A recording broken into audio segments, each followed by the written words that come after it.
sometimes an episode will have like a whole thread where everything's really tightly related, or sometimes it's just a bunch of random things. A lot of times I just sit down with no idea, just a blank slate, and just start going through.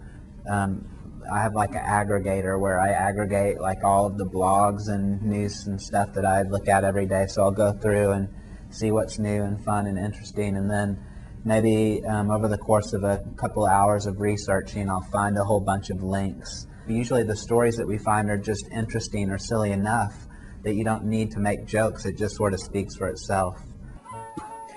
In that case, here's the most challenging soccer field I've ever seen.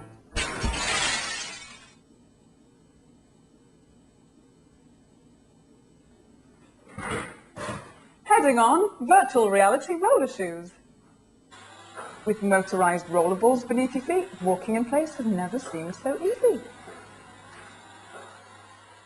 We've gotten so much press over the last year and a half that I'm kind of numb to it in a sad way. Like last month we were in Rolling Stone. Even my own picture was in Rolling Stone magazine. That's really hot. I know, and it's just like, In Rolling Stone. you know, 5 years ago that would have been like the end of my life pretty much. And now it's like, it doesn't even really faze me. So it's kind of sad in that way that I wish I had more time.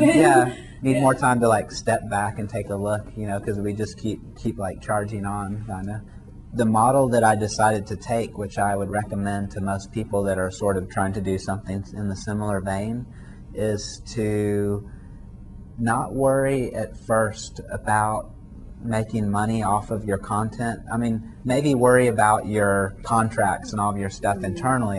That's not the advice that I have, but just in terms of like, what are we going to do to start making money when we launch the site? Are we going to sell t-shirts or put banner ads or all that? I would say just forget about that and just invest your time, because you only just need like your computer and your camera and some time. During that time, if you can just put it out there and start to build an audience for free, as soon as your audience gets to be a certain size, then there's a value there. And then you could say, okay, like now I have 10,000 people, or now I have 20,000 people, or whatever your number is, and you could say, now today that they're there, what do I want to do to make the money off of them?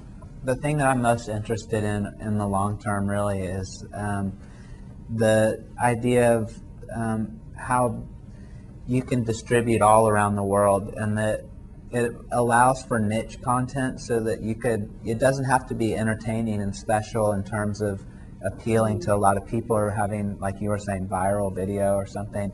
You could have somebody who is like a motorcycle mechanic who just only was concerned about 1970 Moto Guzzi's, and he did a video blog or did a video show just about how to fix 1970 Italian motorcycles, and you can imagine how many people would want to watch that. Maybe only like a few hundred around the world. But but it's a very special few hundred people. So it's allowed to happen, so people can have personalized content instead of having to go to the Gap or something. I always say this. It's like going to a boutique. And then through just doing lots of that, I just am mostly finally interested in the long term in just bridging cultural gaps. The fact that you can see what's going on with somebody in Japan, even though you can't read Japanese, really helps to understand more what's going on. Or, people will be at the scene with their cameras, and it won't be, he said, she said. We could all just sit there and watch it. So all these kinds of things I think will help. It's an idealistic pursuit, but it's just kind of bringing the world together more.